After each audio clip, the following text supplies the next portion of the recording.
Hello, my name is Jack Edwards and welcome to my YouTube channel. Before I begin this video, I just wanted to do a bit of a disclaimer and say that this video will not be biased towards any political party or any ideology. That's not what this is about. Instead, this video contains two calls for action. Number one, if you will be 18 or over by June the 8th, 2017, sign up to vote in the general election. I will leave the link to sign up in the top line of the description. When I timed my friend doing it the other day, it took 2 minutes and 2 seconds, so you know, it won't take you very long. Number two, if you're already signed up or you're too young to vote, then share this video around and tell someone who can vote to do so. Okay, now that's out of the way, let's get cracking. So, unless you have been living in an actual cave, you will know that Theresa May recently called a snap general election, which is scheduled for June the 8th, 2017. This basically means that the UK public have the opportunity to go out and vote to elect a new government. We will do this by heading to the polling booths on June the 8th and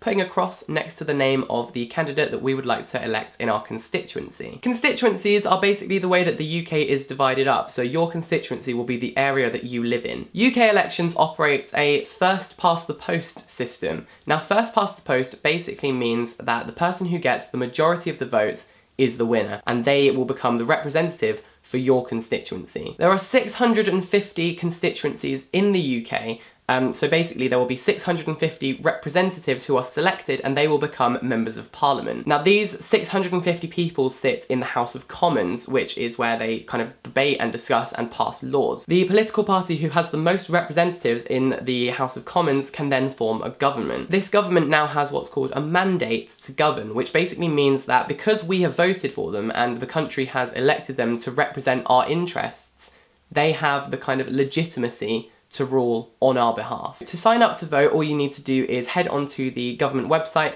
you pop in your national insurance number and then your address and your name and your date of birth. And that's it. There's also a thing called the Open Register, which is basically a list of all the people who have chosen to publicly say that they're on the electoral register, and then businesses or charities can buy that list to send you advertisements, that kind of thing. Your decision of whether or not you want to be on the Open Register doesn't affect your right to vote, so you can, you have an option there. Nearer the time of the election, you will receive a little card in the post, which basically tells you where you need to go to register your vote and your kind of like voting number. You then take this card with you to the polling booth on the day, you tell them your name, and you show them your little number and they will tick you off the list. So you go into the booth and there'll be little boxes on the form, and you cross the one that corresponds with the party that you would like to vote for. You then go and pop it into what's called the secret ballot, so no one will see your vote apart from you. If you're not sure who to vote for, then the party manifestos will be coming out in the coming weeks, so I'd definitely recommend keeping an eye out for those. In the meantime, however, you can take a quiz. The best one that I found on the internet is one called I Side With, which again I will leave in the top line of the description so you can check that out. Basically on this quiz it will ask you about loads of political issues that are kind of topical, something that our government will have to make policies based on. So it will give you like an issue, you then say what your opinion on that issue is and how important it is to you, so whether that's the most important thing to you or the least important thing to you. It will ask you your opinions on things like the environment, foreign policy, social policy, education, healthcare, that kind of thing. And if you don't have an opinion on a certain issue, you can just skip it, that's fine. At the end of the quiz, it will give you your results, so it will show you what percentage you agree with each of the different political parties. So it's a nice way of sort of guiding you, so you kind of know which parties actually agree with your beliefs rather than having to sift through all the manifestos. So, why should young people vote? Well, quite simply because every vote counts. There's this real kind of disaffection with politics at the moment, and you hear the words wasted votes being thrown around everywhere. There is no such thing as a wasted vote. When you vote, you are participating in politics, and you're saying, I want to be heard. I want my views to be represented in politics. So even if you vote for a party who has absolutely no chance of getting into government or into power or being elected, you are still showing that you care, and therefore other parties will have to take your interests into account. For example, the UK Independence Party, or UKIP, brought the idea of UK independence to the political scene. Now, UKIP do not have very many members of parliament. They don't really have that much of an influence in parliament. However, The fact that like 4 million people voted for them in the last general election made it a topical debate that our government needed to respond to. Arguably, UKIP never really had that much of a chance of becoming the government. However, because people voted for them, it showed that they cared about the issues that UKIP were representing. A similar trend has appeared with the Green Party. Now, because the Green Party were growing in support, Green politics have been adopted by the other parties to try and win over Green supporters. For example, the Conservative Party changed their logo to a tree to show that they were interested in green politics. And in a similar way, in the 2015 general election, David Cameron promised that if he was elected,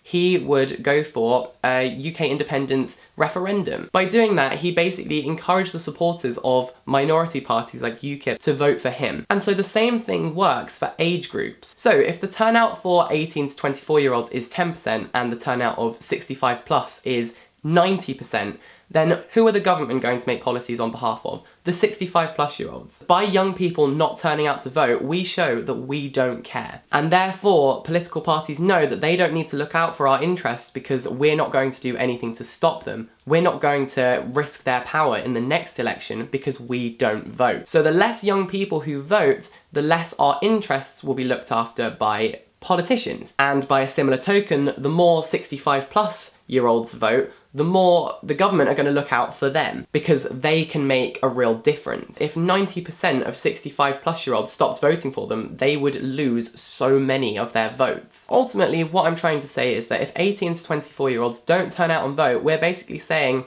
do anything to us because we don't care. No vote means no representation. It's as simple as that. And the fact of the matter is, we are paying the price. A massive price. Quite literally, look at the price of tuition fees and how expensive they are. Even a couple of weeks ago, the government announced that interest rates on student loans are being increased so that it will cost us even more the longer that we can't pay the massive student loans we already have. These policies that go against 18 to 24-year-olds' interests will continue to happen if we don't vote. And therefore, no matter what party you vote for, or even if you spoil the ballot, just the fact that you voted shows that you care. Not voting is not a protest. The real protest is voting. Plus, for what it's worth, the younger you are, the longer you have to live with the results of this election. So you might as well start making a change now because you're the one who's going to have to live with it. We are already faring the worst out of any age group. So by us not turning out to vote, we're just allowing that to continue to happen. There's no rebellion in not turning out to vote. And even if things don't go our way, hey, at least we tried, and we didn't lose a single penny. If all the people who said that their vote wasn't going to make a difference voted, then they would make a difference. There is power in numbers, and the more of us who turn out to vote, the more we make a difference for our own beliefs. So please, please, please register to vote and turn out on the 8th of June 2017, because the only wasted vote is one that isn't made. Also, June the 8th happens to be the 104-year anniversary of the death of Emily Davison, a suffragette who campaigned for female suffrage. People died for your right to vote on June the 8th, 2017. So please get out there and vote and make a difference. Let's vote today to change tomorrow. So thank you very much for watching this video. As I said, the link to register to vote and the link for a party quiz will be in the top line of the description down below. If you liked this video, then don't forget to give it a like, if you like, and share this video around. Let people know why they should be voting on June the 8th, 2017. You have until the 22nd of May to sign up to vote, so don't put it off. Go and do it now. As I said, it literally takes 2 minutes to do. So once again, thank you very much for watching. Subscribe for more from me, and I'll hopefully see you next time. Bye-bye.